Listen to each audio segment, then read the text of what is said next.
அனைவருக்கும் வணக்கம். என்னுடைய பிறந்த நாளுக்கு வாழ்த்துக்கள் சொன்ன உங்கள் அத்தனை பேருக்குமே ரொம்ப ரொம்ப நன்றி. இந்த வீடியோ பார்த்தீங்கன்னா என்னுடைய பிறந்த நாள் அன்னைக்கு நான் என்னெல்லாம் பண்ணேன் அப்படிங்கிறது தான் இந்த வீடியோ பதிவு. இந்த மோதிரம் வந்து நான் என்னோடய உண்டியல் காசில் சேர்த்து வாங்கினது. ரொம்ப ரொம்ப ஒரு ஸ்பெஷலான ஒரு மோதிரம், மகாலட்சுமி மோதிரம். இதை வந்து நான் இன்றைக்கி ரொம்ப நாள் கழித்து என் பிறந்த நாள் அன்னைக்கு நான் போட்டிருந்தேன்.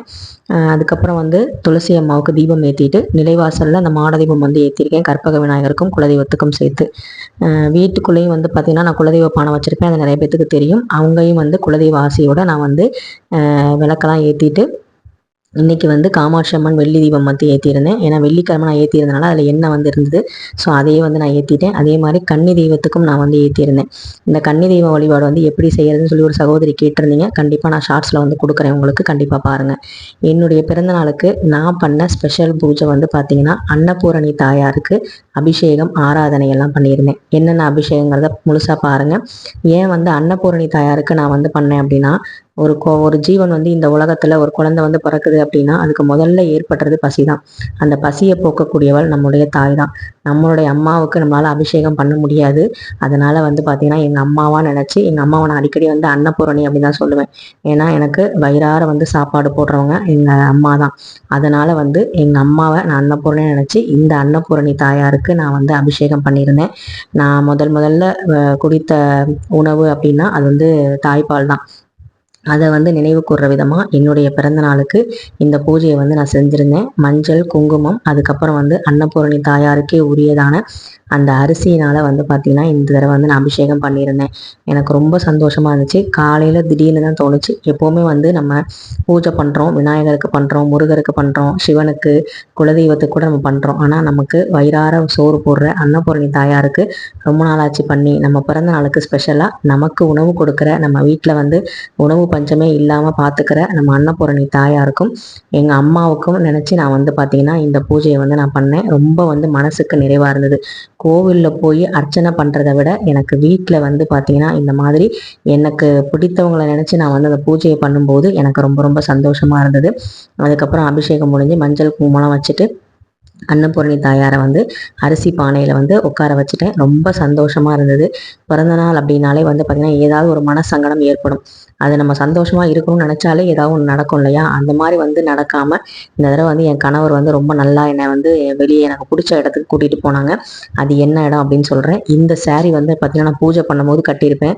ஆனால் வெளியே போகும்போது நான் வேறு வந்து சுடிதார் போட்டிருப்பேன். ஏன் அப்படின்னா, நீ வந்து எப்போவுமே வந்து கொஞ்சம் கிராண்டாக தானே வருவ, வெளியே வரும்போது ஏன் சிம்பிளாக வந்து இந்த மாதிரி பூனம் saree கட்டுற, இது வந்து உனக்கு வீட்டுக்கு தான் நல்லாயிருக்கும், வெளியே வரும்போது நீ கொஞ்சம் நல்லா வரணும் அப்படின்னு சொல்லி சொன்னாங்க. எனக்கான அந்த saree ரொம்ப பிடிச்சிருந்துச்சு, ஆசையாக கட்டியிருந்தேன். ஆனால் பார்த்தீங்கன்னா ரேட்டு கம்மியாக இருக்குது, பழைய saree மாதிரி இருக்குது அப்படின்னு சொல்லி எல்லாரும் சொன்னாங்க. பிறந்த நாள் அதுவும் கருப்பு கலர் ப்ளவுஸ் வந்து ஏன் போட்டிருக்கு அப்படின்னு சொல்லி எங்கள் வீட்டுக்காரர் கேட்டார்.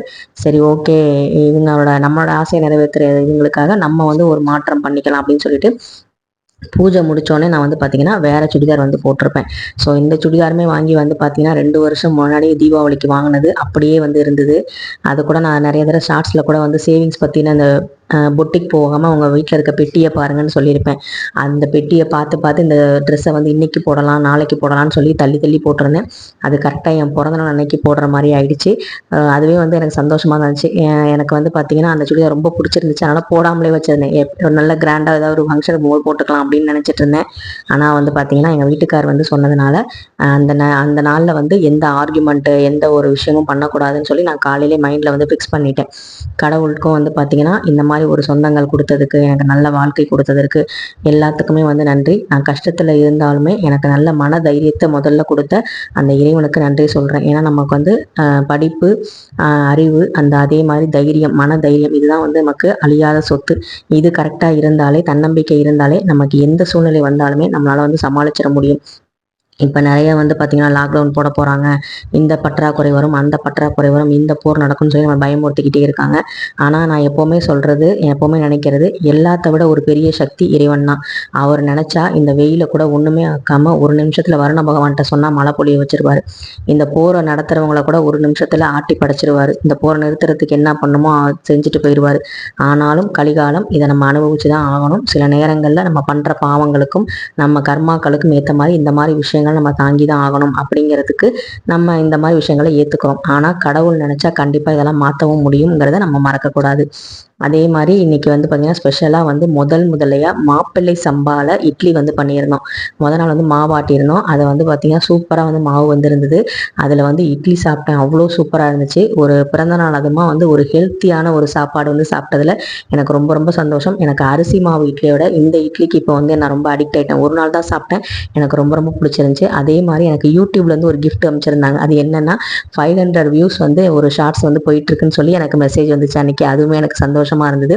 அப்புறம் வழக்கம் போல் எங்கள் அம்மாட்டையும் நான் ஆசீர்வாதம் வாங்கிட்டேன். எங்கள் அம்மா வீடியோலாம் எடுக்க வேணாம் அப்படின்ட்டாங்க. அதே மாதிரி என் கணவர்கிட்டையும் நான் வந்து ஆசீர்வாதம் வாங்குவேன். இவங்க 2 பேரும் என்னுடைய 2 கண்கள். என்னுடைய குழந்தை வந்து பார்த்தீங்கன்னா என்னுடைய ஆன்மா அப்படின்னு சொல்லலாம். ஸோ அந்த மாதிரி வந்து இவங்க இல்லைன்னா நான் வந்து இந்த உலகத்தை அவ்வளோ அழகாக ரசிக்க முடியாது. அம்மாவும் என்னுடைய கணவரும் இல்லைன்னா. நாங்கள் 2 பேரும் நானும் என் குழந்தையும் உலகத்தை அழகாக ரசிக்கிறதுக்கு காரணமே இவங்க 2 பேர் தான் அப்படின்னு நான் சொல்லுவேன். ஸோ அவங்களுக்கும் வந்து பார்த்தீங்கன்னா அவங்கள்ட்டையும் ஆசீர்வாதம் வாங்கிட்டு, கடவுள்கிட்டையும் ஆசீர்வாதம் வாங்கிட்டு, எங்கள் அப்பாவையும் நான் மனசில் நினச்சிக்கிட்டு நாங்கள் வந்து போகிற இடம் பார்த்தீங்கன்னா கோவில் தான். இந்த கோவில் வந்து ரொம்ப ரொம்ப ஸ்பெஷல். நான் போயிட்டு இருக்கும் போதே ராமநவமிக்கு நான் பூஜை பண்ணிட்டு இருந்தேன்ல, அப்போ இன்னைக்கு சனிக்கிழமை ஆஞ்சநேயர் நினச்சிட்டே போனேன். கரெக்டாக ஒரு ஆட்டோ முன்னாடி ஜெய் ஸ்ரீராம் அப்படின்னு எழுதி இருந்துச்சு. ஆஞ்சநேயருடைய ஆசையும் கிடச்சிருச்சுன்னு நினச்சிட்டு கண்டிப்பாக வந்து நல்லபடியாக நடக்கும்னு நினச்சிட்டு கோவிலுக்கு போனேன். அதே மாதிரி சந்தோஷமாக வந்து உச்சிக்கால பூஜை. இன்னைக்கு சனிக்கிழமை தான் என் பிறந்தநாள் மார்ச் 28. அன்னைக்குன்னு பார்த்தீங்கன்னா நான் வந்து போன கோவில் சிவன் கோவில். நவகிரகங்கள் இருக்கிற ஒரு பெரிய கோவில். என்ன கோவில் அப்படின்னா ஜம்புகேஸ்வரர் அகிலாண்டேஸ்வரி திருக்கோயில். இந்த திருக்கோயில தான் எங்களுடைய கல்யாணம் நடந்துச்சு. அந்த ஜம்புகேஸ்வரர் ஆசையும் அந்த அகிலாண்டேஸ்வரி தாயாரோட ஆசையோடையும் இந்த அகிலாவுக்கும் அருள்முருகனுக்கும் கல்யாணம் வந்து நடந்துச்சு. அங்கே வெளியே வந்து விநாயகர் இருப்பார். அவரையும் ஆஞ்சநேயரையும் வணங்கிட்டு அதுக்கப்புறம் வந்து விபூதி சித்தர் அப்படின்னு சொல்லிட்டு ஒரு இடம். இப்போ தான் இந்த இடத்த நான் முறையாக பார்க்குறேன். கண்ணில் பட்டுச்சு. அவருடைய ஆசீர்வாதம் வந்து தானாகவே கிடைச்ச மாதிரி இருந்தது. அவர்கிட்டையும் வந்து ஆசீர்வாதம் வாங்கிட்டு நாங்கள் வந்து கோவிலுக்குள்ளே வந்து போயிட்டோம். கோவிலுக்குள்ளே வந்து செல்ஃபோன் வந்து அலோடு கிடையாது. அதனால் முடிஞ்ச வரைக்கும் அந்த கோபுரங்கள் இதை மட்டும் தான் நான் வந்து கவர் பண்ணியிருப்பேன். செல்ஃபோனை வந்து கண்டிப்பாக வந்து பயன்படுத்தக்கூடாது அப்படின்னு சொன்னாங்க.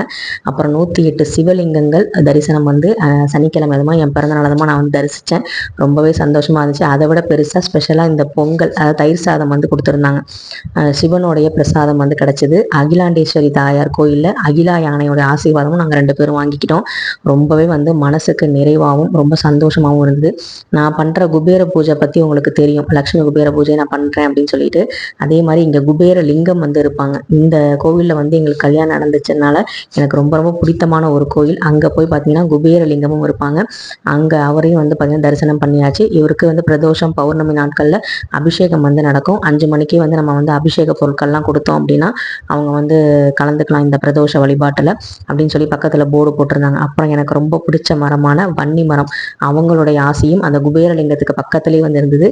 அவங்கக்கிட்டே வந்து என்னுடைய வேண்டுதலை சொல்லிட்டு அப்படியே வந்து மதியம் வந்து லஞ்சுக்கு நாங்கள் வந்து ஒரு பக்கத்தில் இருக்க சங்கீதாஸ் தான் போனோம். அங்கே ஏன்னா இப்போ நம்ம பங்குனி உத்திரத்தில் இருக்கனால விரதத்தில் இருக்கனால நம்ம வந்து நான்வெஜ் சைடே போகக்கூடாது அப்படிங்கிறனால அங்கே வந்து ஃப்ரைட் ரைஸும் அவங்க வந்து பட்டர் நானும் சாப்பிட்டு கிளம்பிட்டோம். யோகிக்கு இன்னைக்கு ஸ்கூலுங்கிறனால ஃபுல் டே ஸ்கூலு. அதனால் வந்து அவன் வந்து ஸ்கூலுக்கு போயிட்டான். சாயங்காலம் தான் அவனை கூட்டிகிட்டு போகணும்னு சொல்லி பிளான் பண்ணியிருந்தோம். அப்புறம் வந்து பக்கத்தில் வந்து நாகநாத டீ ஸ்டால் அப்படின்னு ஒரு கடை இருக்கும். அங்கே வந்து ஏகப்பட்ட வெரைட்டியில் அல்வா வந்து போட்டிருப்பாங்க. நிறைய அல்வா இருக்கும். போட போட சுட சுட போடுவாங்க. அப்படியே வந்து தீந்துடும். அந்த இலையில வச்சு கொடுப்பாங்க பாருங்கள், அவ்வளோ சூப்பராக இருக்கும். இளநீர் அல்வா, அசோக அல்வா, அப்புறம் வந்து பலாச்சொலை அல்வா, இந்த மாதிரி நிறையா இருக்கும். அப்புறம் வந்து பேரிச்சம்பழம் முந்திரி அல்வாலாம் இருந்துச்சு. நாங்கள் வந்து ஒரு 3 வகையான அல்வா வந்து வாங்கிட்டு அதுக்கப்புறம் வந்து எங்கள் மாமனாரையும் பார்க்க போயிட்டோம். அவங்கள்ட்ட வந்து காலையில் ஆசீர்வாதம் வாங்க முடியல. நான் டைம் ஆச்சு கோவிலுக்கு போகணும் அப்படிங்கிறனால. ஏன்னா அகிலாண்டேஸ்வரி கோயிலில் 11 மணிக்கு நட சாத்திடுவாங்க. திரும்ப வந்து 12 மணிக்கு நட திறப்பாங்க அபிஷேகம்லாம் முடிச்சுட்டு. அந்த டைம்ல நாங்கள் போய் கரெக்டாக வந்து பார்த்தோம். அகிலாண்டேஸ்வரி தாயாரோட அந்த அருள் வந்து பரிபூர்ணமாக கிடச்சிது. அத்தை வந்து அரிசி வந்து காய வச்சுட்டு இருந்தாங்க. அப்புறம் உள்ளே போயிட்டு நாங்கள் வந்து அவங்களுக்கெல்லாம் கேக்கு இந்த மாதிரி அல்வாலாம் கொடுத்துட்டு, அவருக்கு எங்கள் மாமனாருக்கு வந்து ஓமப்பொடி பிடிக்கும், அதையும் வந்து வாங்கி கொடுத்துட்டு, அதுக்கப்புறம் வந்து இந்த வாழைப்பழ கேக் அங்கே வித்துட்டு இருந்தாங்க அந்த அல்வா கடையில். அதையும் வந்து வாங்கிட்டு நாங்கள் வந்து வீட்டில் வந்து அம்மாவுக்கு வந்து ஸ்வீட்லாம் கொடுத்தேன். அப்புறமா நைட்டு வந்து பார்த்தீங்கன்னா இந்த வெஜ் ரெஸ்டாரண்ட்டுக்கு வந்து போயிருந்தோம். ஏன்னா யோகி எங்கேயுமே கூட்டிகிட்டு போகல அப்படின்னு. அதே மாதிரி எங்கள் வெட்டிங் டேக்கும் நாங்கள் வந்து ஃபேமிலியாக எங்கேயும் வெளியே போய் சாப்பிடலை எல்லாரும் சேர்ந்து. அதனால் வந்து பார்த்தீங்கன்னா என் நாத்தனார் பொண்ணு, நான், பையன், அவங்க வீட்டுக்காரரு, அப்புறம் வந்து நாத்தனார், எங்கள் மாமியார் மாமனார் எல்லாம் வந்து ஹோட்டலுக்கு போனோம். போயிட்டு அங்கே வந்து பார்த்திங்கன்னா இந்த மாதிரி கிஃப்ட் வந்து கொடுத்துருந்தான் யோகி. அவனால் முடிஞ்சது ரொம்ப வந்து ஸ்வீட்டாக வந்து பார்த்திங்கன்னா கிஃப்ட் வந்து கொடுத்தான். எனக்கு ரொம்ப பிடிச்சிருந்துச்சு. அது உள்ளே வந்து பார்த்திங்கன்னா கீ செயின் வந்து 2 இருந்தது. அது வந்து அவங்க அத்தை கொடுத்தது. அதை வந்து இதில் வச்சுட்டான். அதே மாதிரி ஒரு லெட்ரு வந்து எழுதியிருந்தான். அந்த கிஃப்ட்டை விட அந்த லெட்ரு வந்து படிக்கும்போது எனக்கு சந்தோஷமாக இருந்துச்சு. ஆனால் வந்து அவன்கிட்ட நான் காமிச்சிக்கல. அதை வந்து உங்களுக்கு நான் ஷார்ட்ஸில் வந்து நான் அவனே படிக்க சொல்லி காட்டுறேன். எனக்கு ரொம்ப எமோஷ்னலாக இருந்துச்சு. அந்த லெட்டரை வந்து படித்து காமிச்சான். எனக்கு ரொம்ப சந்தோஷமாக இருந்துச்சு. எங்கள் அத்தையும் நாத்தனாரும் பார்த்துட்டு, பரவாயில்லையே தப்பு இல்லாமல் தமிழ் இவ்வளோ அழகாக எழுதியிருக்கானே அப்படின்னு சொல்லி பாராட்டினாங்க. ஒரு யோகி வந்து சாண்ட்விச்சும் பன்னீரும் டிக்காவும் சாப்பிட்டான். நாத்தனார் பொண்ணுக்கு வந்து இந்த நூடுல்ஸ் வந்து பிடிக்கும், அது வந்து சாப்பிட்டாங்க. அப்புறம் வந்து மாமாவும் அத்தையும் வந்து மினி டிஃபன், அதில் குதிரைவாலி பொங்கல் இருந்தது, இட்லி சப்பாத்தி, அப்புறம் வந்து மசால் தோசை சின்னதாக வந்து இருந்தது. அப்புறம் நான் வந்து பார்த்திங்கன்னா பொடி இட்லி வந்து சாப்பிட்டேன். அப்புறம் எங்கள் வீட்டுக்காரர் இடியாப்பமும் சப்பாத்தி நான் வந்து சாப்பிட்டாங்க, எங்கள் நாத்தனாரும். ஸோ எல்லாமே வந்து ஷேர் பண்ணி சாப்பிட்டோம். ரொம்பவே வந்து சந்தோஷமாக வந்து சாப்பிட்டுட்டு வந்து வீட்டுக்கு வந்துட்டோம். எனக்கு அந்த பொடி இட்லி ரொம்பவே பிடிச்சிருந்துச்சு. அதே மாதிரி நான் வந்து ரொம்பவே நல்லா இருந்தது.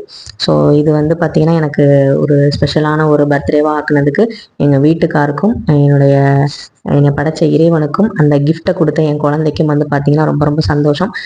ஸோ இந்த வீடியோ உங்களுக்கும் வந்து பிடிச்சிருந்துச்சு அப்படின்னா கண்டிப்பாக லைக் பண்ணுங்கள், ஷேர் பண்ணுங்கள், மறக்காமல் சப்ஸ்கிரைப் பண்ணுங்கள். உங்கள் வேல்யூபிளான கமெண்ட்டை சொல்லுங்கள். நன்றி, வணக்கம்.